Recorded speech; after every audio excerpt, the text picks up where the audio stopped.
मनुष्यता, जिसको मैथिली शरण गुप्त ने लिखा है। विचार लो कि मर्त्य हो, न मृत्यु से डरो कभी। मरो परंतु यो मरो की याद जो करे सभी।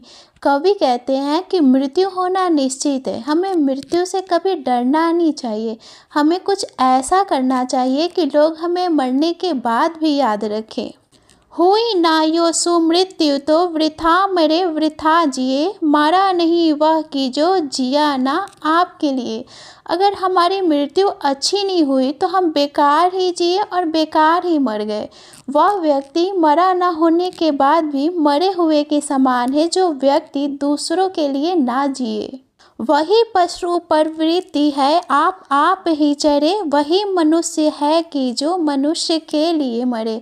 वह व्यक्ति पशुओं के समान है जो खुद के लिए जीता है। मनुष्य तो वो है जो दूसरों के लिए जिए।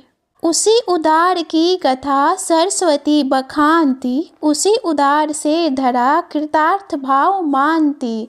अगर आपने दूसरों की भलाई के लिए कार्य किया है तो आपकी कथा का गुणगान पुस्तकों के द्वारा हर जगह किया जाता है और धरती भी उसकी आभारी रहती है। उसी उदार की सदा सजीव कीर्ति गूंजती। उसी उदार को समस्त सृष्टि पूजती।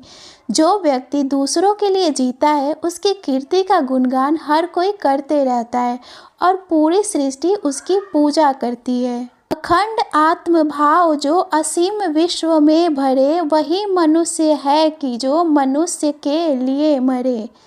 इस धरती के सभी लोगों के दिल में जो उदारता की भावना उत्पन्न करे वही मनुष्य सही मायने में मनुष्य कहलाता है।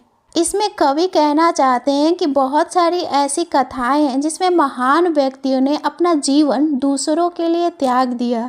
जैसे देखो, क्षुधार्थ रंती देव ने दिया करस थाल भी, तथा दधीची ने दिया परात अस्थि जाल भी।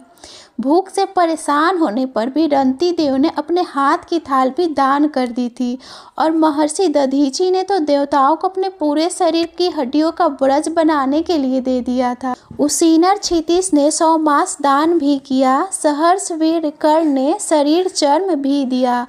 उसीनर देश के राजा क्षितिज ने एक घायल कबूतर को गिद्ध से बचाने के लिए तो अपने शरीर का मांस काट के भूखे गिद्ध को दे दिया था ताकि वह कबूतर को ना खा पाए। और कर्ण ने तो अपने शरीर से चिपके हुए कवच को भी उतार के दान में दे दिया था। अनित्य देह के लिए अनादि जीव क्या डरे। वही मनुष्य है कि जो मनुष्य के लिए मरे। हम अपने नश्वर शरीर के लिए क्यों डरते हैं? एक ना एक दिन यह नष्ट हो ही जाना है। मनुष्य वही है जो दूसरों के लिए जीता है। सहानुभूति चाहिए महाविभूति है यही। वशीकृता सदैव है बनी हुई स्वयं मही।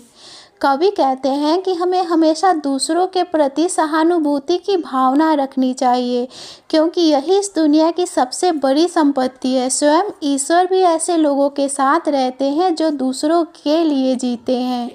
विरुद्ध भाव बुद्ध का दया प्रवाह में बहा। विनीत लोक वर्ग क्या ना सामने झुका रहा। भगवान बुद्ध ने संसार के कल्याण के लिए सब कुछ त्याग दिया था, इसलिए लोग आज भी उनके सम्मान में नतमस्तक होते हैं। आहा वही उदार है परोपकार जो करे। वही मनुष्य है कि जो मनुष्य के लिए मरे।